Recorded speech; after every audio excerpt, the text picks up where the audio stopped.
Hey Health Clues family, welcome back to the channel, where we dig into the science behind health and wellness. Today, we're tackling a hot topic that's got so many of us confused. Fasting versus traditional diets. Which one truly works for weight loss? You might have heard a lot of chatter about both these methods, but what's the truth? Let's break it down and find out. First off, let's get clear on what we're talking about here. We have intermittent fasting, a strategy where you alternate between periods of eating and fasting, usually with a set window where you're allowed to eat, like 16 hours of fasting and 8 hours of eating, also known as the 16-8 method.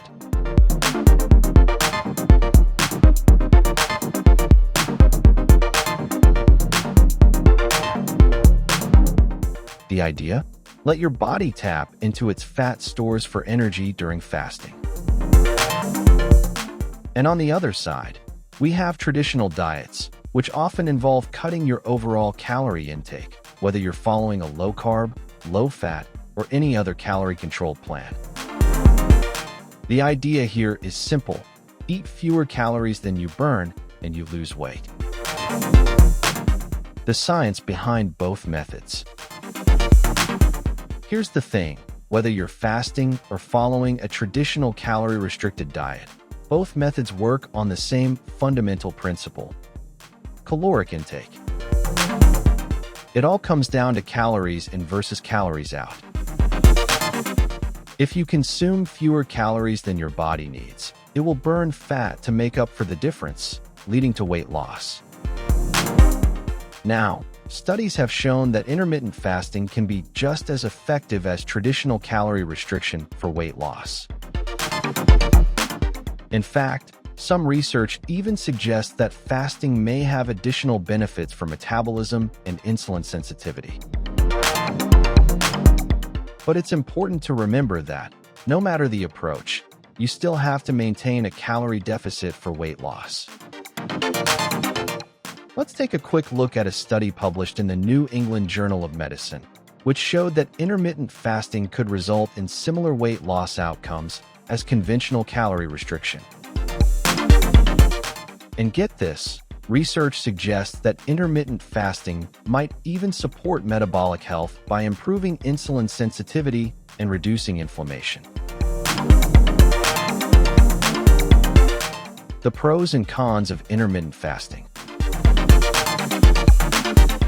Simplicity. You don't have to track every meal or count every calorie. It's all about when you eat, not necessarily what you eat. Flexibility. It can fit into any lifestyle, whether you're busy or have a routine. Fasting can be adapted to you. Possible metabolic benefits. As mentioned earlier, fasting may improve metabolic markers like insulin sensitivity. But there are also some cons. It's not for everyone. Some people find fasting hard to stick to, especially in the beginning, or if they have certain health conditions. Hunger. Let's be honest, if you're fasting for long periods, hunger can be a challenge. Overeating during eating windows. It can be tempting to eat too much when you're allowed to eat, which might offset the benefits of fasting. The pros and cons of traditional diets. Now, let's take a look at traditional calorie-restricted diets. Structured. You can plan your meals ahead and stick to a routine, which works well for those who like structure. Variety. You can eat a wide range of foods, just in controlled portions. Sustainability. Some find traditional diets easier to stick with long-term, especially if it doesn't require fasting. But there are also cons. It can feel restrictive. Cutting calories can sometimes feel like you're depriving yourself of food. Tracking. You might find yourself constantly counting calories, which can be time-consuming. Slower results. Without a clear eating window, some people may find they don't see results as quickly as with fasting. Testimonials and before and after transformations. Let's take a look at some real-life examples. Meet Hugh Jackman, who tried intermittent fasting diet. They found it easier to stick with because they weren't constantly counting calories. Then Chris Pratt, who followed a traditional diet plan and lost 36 kilograms using a low-carb, calorie-restricted approach. They loved the structure it gave them and appreciated the flexibility with food choices. The key takeaway.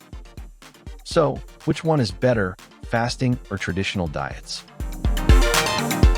The truth is, it really depends on you.